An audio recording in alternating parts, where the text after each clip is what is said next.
Base po sa impormasyon mula sa World Health Organization, kumusta na po yung 38 kababayan natin na sakay pala ng MV Hondius? Opo, patuloy po tayo nakakuha ng mga reports mula sa WHO International Health Regulations or IHR system. At doon nga po sa pinaka-latest na report, yung ating 38 na kababayang Filipino seafarers ay okay naman po sila. Wala silang mga sintomas nung hantavirus at ng sakit nito. At sila po ay nakabukod na, hindi sila nakahalo. Mahigpit po ang quarantine procedures dun sa Hondius kaya hindi po sila nahahawa. Sakaling umuwi ho ba sila, dadaan pa rin sila sa mga testing?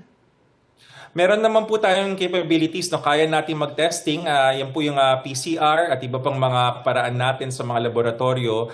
Pero doon pa lang malalaman na naman natin kung safe sila o hindi. Ayon na rin doon sa naturang WHO na report, no, yung kumpanya, yung may-ari ng barko ay nagpapasya kung saan dadaong yung pinaka-Hondius at doon bababa yung mga pasahero. Ano ba yung hantavirus?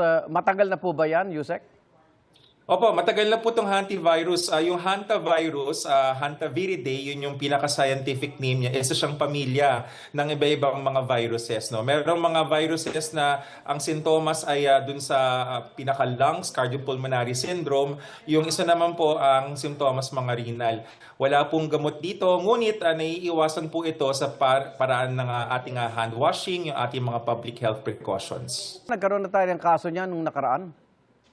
Akala namin nagkaroon na, tinignan namin yung datos, may mga nakukuha kaming mga paperwork, no, mga nakuha namin reports from the early 90s, 1992 and thereabouts. Pero iga na, sabi nga ng mga epidemiologists, hindi ibig sabihin nung serologic surveillance na sinasabi, yun yung datos na yon ay nagkaroon na kasi maaaring sa labas nakuha yun. Opo. Ano po sintomas nito? Magkakahawig sila sa laptop, ganoon din na pananakit ng katawan, lagnat, pwede tayong magkaroon ng minsan na pananakit ng ulo, ng tiyan.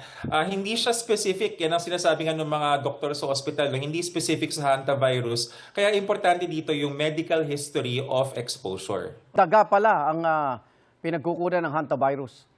Yes, daga yung pinaka-vector na pinanggagalingan niya, yung ihi at dumi nitong daga nito.